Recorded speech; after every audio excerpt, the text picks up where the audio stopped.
ei suutnud autot teha selliseks, nagu ta varem oli ja läks praktiliselt külmalt sõitma. Sai nagu väga ilusa, hooaeg sai väga ilusa lõpu, ütleme nii.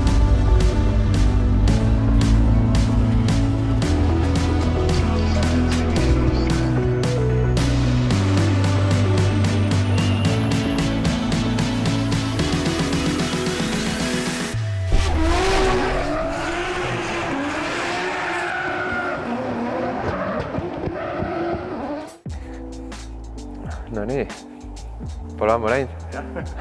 Palju aega on vahepeal mööda läinud, palju asju on juhtunud vahepeal, mis kõige tähtsam, uus mootor on autole vahele saanud ja auto elab.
Uus mootor on meil praktiliselt sama nagu eelmine aasta, muutsime ainult natukene nukaasetust, mis peaks tagama meile selle, et alt otsast nüüd auto peaks veel paremini ärkama ja veel paremini käima. Vana mootor jäi meil tagavaraks ja edasi viis meid tee Soomemaale Harinenide juurde, kes siis panid meie autot Dynosse ja tegid mõlemale autole peenhäälestuse. Dynos häälestamine tähendab seda, et kui sa muudad midagi automootoris, siis alati pead selle üle seadistama, sest sul muutuvad seal õhukogused, kütusekogused, sa ei saa lihtsalt kasutada auto täit potentsiaali ja halvemal juhul võib ka mootor katki minna. Protsess ise näeb välja niimoodi, et tõmmati auto rullide peale kinni erinevate koormarihmadega ja poisid siis päev otsa seal granutasid, et auto seisis ühe koha peal, aga ometigi kilomeetreid tuli palju. Sõideti läbi kõik osakoormused poole gaasiga, täisgaasiga, teise käiguga, 5. käiguga ja ühesõnaga imiteeriti tegelikult seda, mis toimub ju raja peal.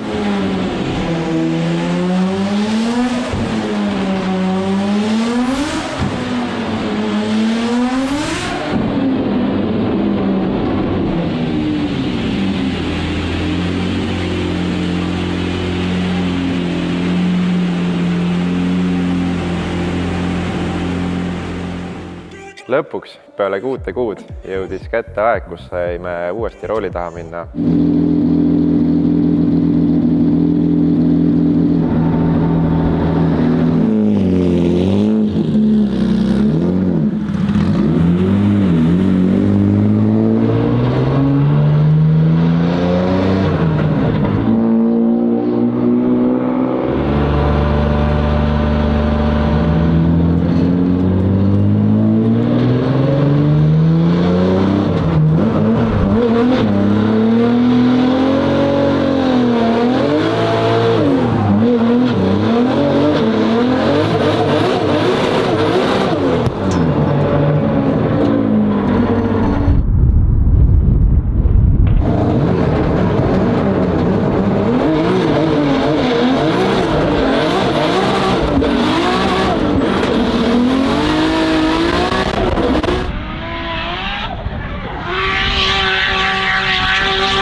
Esimene trennipäev toimus meil Pärnus, Porsche ringil. Pärnus just sellepärast, et see rada ise on ka oma olemuselt natukene kiirem.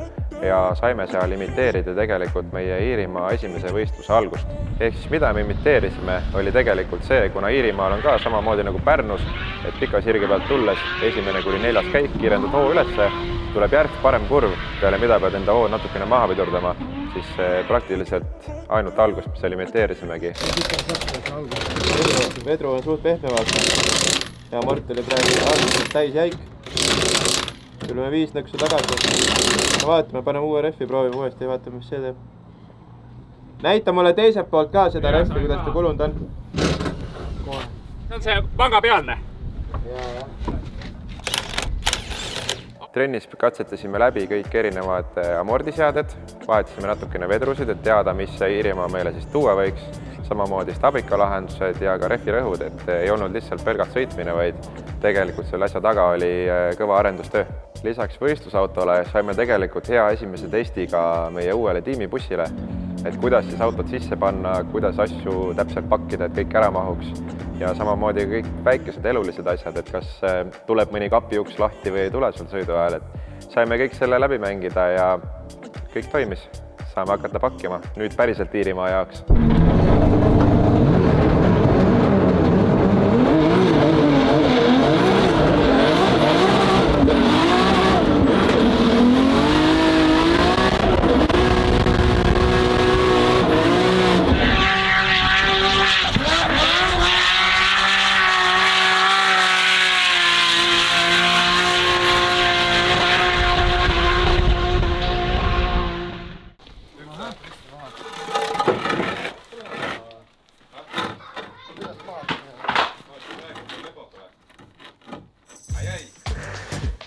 No nii. Lõpetame vaikselt pakkimist, et täna on laupäev meil. Tänane hommik algas meil siis sellega, et tõime ära võistlusauto kütuse. Selle jaoks on bussis oma kindel koht. Kuna autoga on ka see nädal trennis käidud, siis oli loomulik asjade kulg see, et tuleb üle kontrollida kõik auto tehnilised osad. Ehk siis üle käia kõik sillapoldid, kõik oleks kinni, et ei oleks kuskil mingit lõtke, lekkeid, et kõik oleks nii, nagu olema peab. Kõigepealt panime auto sisse, sellega on paigas ja siis hakkasime järjest mõtlema, et kuhu rehvid paneme ja et kuhu telgi paneme. Telk sai kiiresti paika ja siis kui hakkasime rehve panema, alguses saime 24 tükki sisse, oli buss täis maast laeni. Katsisime kukalt natuke aega ja võtsime kõik rehvid välja, hakkasime otsast peale ja siis teinekord oli soovitud 30, aga siis juba mahutasime 32, et läks nagu, esimene kord läks untsu, teine kord oli juba väga hästi. Niimoodi. Seal on meil mootoriplokk, taha panime ploki kaane, siis on eraldi kastikene, seal on tihendid, polvid, virgid, värgid, teist mootorit kokku jõudnud panna, vaata. Vähemalt on kaasas. Peremurrika on seal, sidurikast, tagaõõtsad eraldi, amordid eraldi, voicewebi kast eraldi, tagakäänakad eraldi, peovõllid eraldi. Põhimõtteliselt saaks ühe 4 juurde nagu teha või? Põhimõtteliselt küll, jah. Kui sa oma kere siia katusele tõmbad, siis on varaauto olemas. No on ja siia alla korrusele ära pakkida ja kogu see jama vaata. Järgmise korraga teeme selle double deckeri ikka. Saab mõlemad pildid bussi panna. Ta oli mõistlik, jah. Täna sai bussi sisse ka viimane mööbel, külmkapp, köögitehnika, madratsid ja voodipesud ja see on väga tähtis sellepärast, et juba täna õhtul saab seal ju magada. Juba paari tunni pärast hakkame vaikselt sõitma, et lähme me praegu 3-kesi. Üks. Vabandaga armastatud kaasreisijad, väljub buss liinil Eesti-Iirimaa ja näeme Iirimaal. Tundke ennast mõnusalt ja olge toredad. Teised tulevad natuke hiljem lennukiga järgi. Meil tuleb siuke tore reis mööda maad. Kõigepealt sõidame Lätti, sealt läheme laeva, siis oleme päeva aega laevas, 24 tundi. Jõuame Saksamaale, siis Saksamaalt sõidame Prantsusmaale. Siis sööme seal korraliku õhtusöögi, viskame magama. Ja järgmine päev siis hakkame Prantsusmaalt juba Inglismaa poole sõitma järgmise laevaga. Oleme sõidus olnud nüüd 46 tundi juba. Hetkel siis Prantsusmaalt oleme läinud, suundume Inglismaa poole, sinna jõuame täna õhtul kohale. Ööbime sadamas ja homme juba tulistame Iirimaa poole. Sealt sõidame vist paar tundi üle Inglismaale ja siis sõidame mööda maad üles Liverpoolini välja ja siis sealt on juba Liverpool-Dublini 3. laev ja siis on juba lõpusirge.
oleme siin Mondello pargis, mis võib öelda, et on Iirimaa motospordi mekka.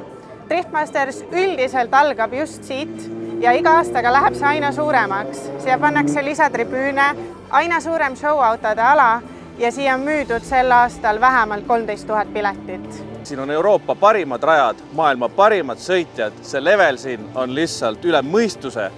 Kui mõned aastad tagasi said veel valida, et see vend siin niisugune lihtne vastane, siis see aasta, võta üks, viske teist, vahet pole kelle, kokku lähed, sa pead andma 110%.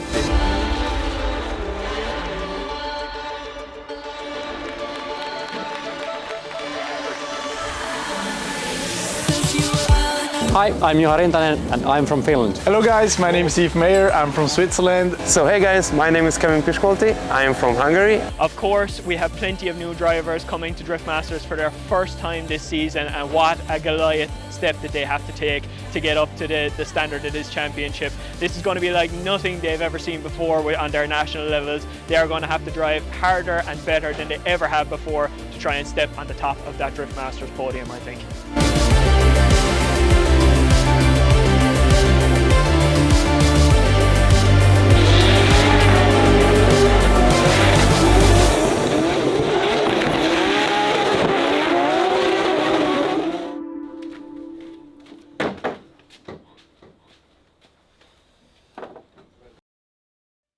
Meie Driftmastersi nädalavahetused näevad siis välja sellised, et me jõuame kohale, pakime oma laagri lahti, kõik varuosad, telgid, autokatted, kõik, mis meil vaja on, et see võistlusnädalavahetus mööda saata. Teeme tutvust rajaga, vaatame üle, mis tingimused on, saame natukene aimu, milline see rada päriselt välja näeb.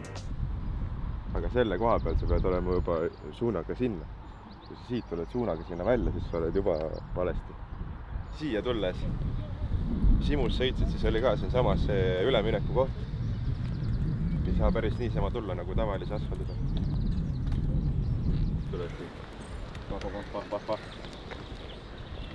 Kõndisime just läbi Mondello pargi raja. Meie jaoks on see esimene kord ja reaalsus on ikkagi päris teine, mis ta tundub video pealt või simulaatorist. Et kogu see asi on nagu nii palju kompaktsemalt koos. Videost tundus kõvasti kiirem. Tegelikult on ta minu jaoks, mis ma vaimusimaks kujutasin, on ta aeglasem. Aga vaatame, varsti hakkab trenn ja lähme proovime.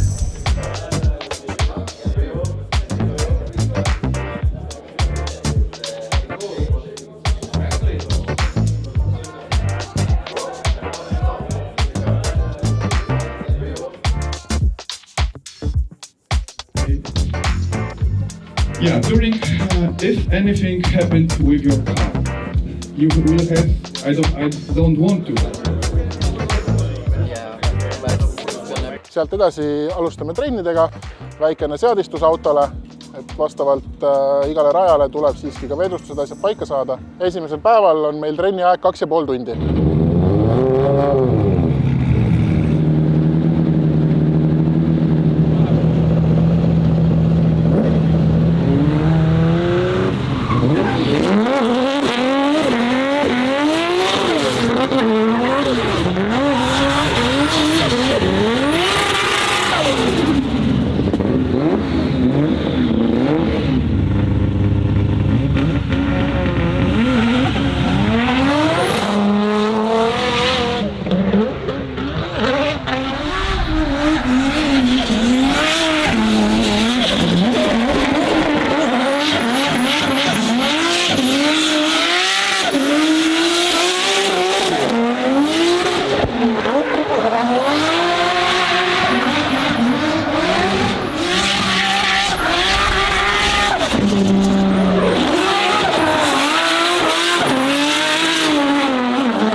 väga tore oli kõik ju. Aga tegelikult isegi klippar ei olnud nii kaugel, ta lihtsalt vaata natukene nagu peaks tulema väljaspoolt sisse sinna sellesse klippi. Praegu tuli põhimõtteliselt lihtsalt sama joonega, aga sealt tegelikult tuleks väljaspoolt sisse läheneda, et varem visata sinna tagumisse nukki.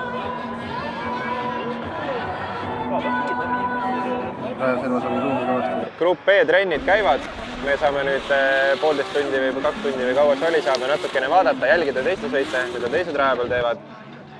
Meie grupp sai juba läbi, sõitsime kokku 5 ringi. Rohkem lihtsalt ei olnud aega, kuna autosid on nii palju. Aga ma arvan, et esimesest ringist peale oli tunne oli päris hea selles mõttes,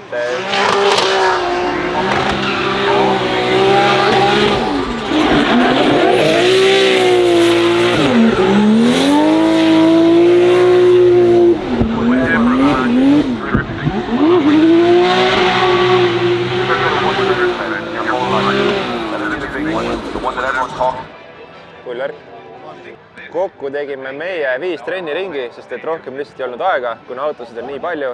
Ja ma ise nagu jäin kohe esimesest ringist peale rahule, et mõned väiksed asjad vajasid lehvimist, aga lõpuks see kombo kokku sai väga hea.